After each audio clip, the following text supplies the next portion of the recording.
डर किस बात का लगता है भाई? केवल सक्सेस नहीं हो पाएंगे और जिंदगी खराब हो जाएगी, नौकरी नहीं लगेगी, इस बात से डर लगता है ना? अगर नौकरी नहीं लगेगी और 2-3 साल तैयारी में भी खराब हो जाएंगे तो फिर हमारा क्या होगा, इस बात से डर लग रहा है ना तुम्हें? ऐसा कितने स्टूडेंट के साथ है? सबके साथ है। देखो, अगर तुम पहले से ही मन में ये करके बैठोगे कि अगर मेरी नौकरी नहीं लगेगी, और पहले तुमने मान लिया कि देयर इज ए चांस कि नौकरी नहीं लगेगी, तो फिर डर तो लगेगा ही। तुम ये पहले से कैसे एज्यूम कर रहे हो कि मेरी नौकरी नहीं लगेगी, देयर इज ए चांस? ऐसा कोई चांस भी है? पहली बात तो हमारे इंडिया में हर एक आदमी को एटलीस्ट 2 कैरियर ऑप्शन लेके चलने चाहिए।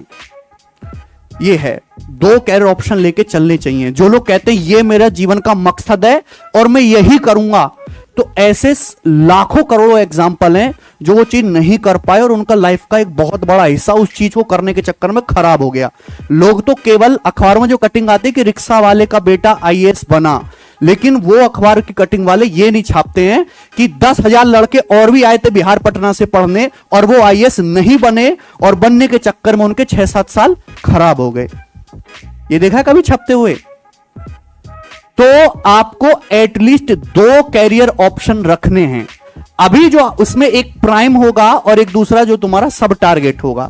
जो प्राइम टारगेट है उस पे आपको 100% फुल एफर्ट करना है। 100% फुल एफर्ट, जी जान तक, आखिरी सांस तक। और ऐसा नहीं है कि अगर आप अपने प्राइम टारगेट में सक्सेस नहीं हो पाए तो लाइफ खराब हो जाएगी। अगर तुम खुद देखो, मैं 2016 में बीटेक करी है मैंने, तो आप में से भी बहुत सारे स्टूडेंट से छोटा हूंगा शायद एज में। 2016 में बीटेक करी।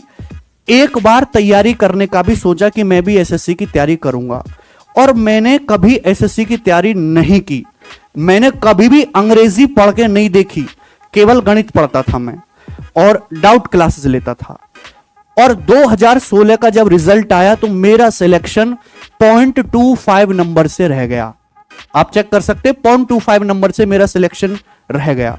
अगर काश मेरा सिलेक्शन हो जाता और मैं ऑडिटर बन जाता और शायद मैं कश्मीर या गुजरात में चला जाता, तो मैं क्या होता? तो क्या मैं यहां पे होता? क्या मैं तुम इन हजारों बच्चों को ऐसे बात सुना पाता? क्या तुम मेरी बात सुनते?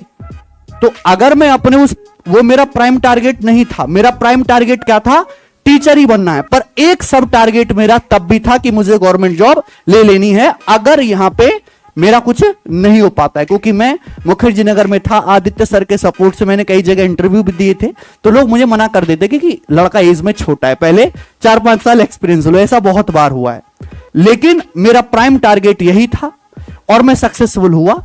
अगर यहां फेल होते तो सरकारी नौकरी में होते। तो हर एक बच्चे को, क्योंकि इसका एक रीजन है कि पहले लोग कहते थे कि एक नाव में सवार होके चलो, है ना? लेकिन हमारे देश में पॉपुलेशन इतनी ज्यादा है कि एक नाव में सारे लोग आ ही नहीं सकते।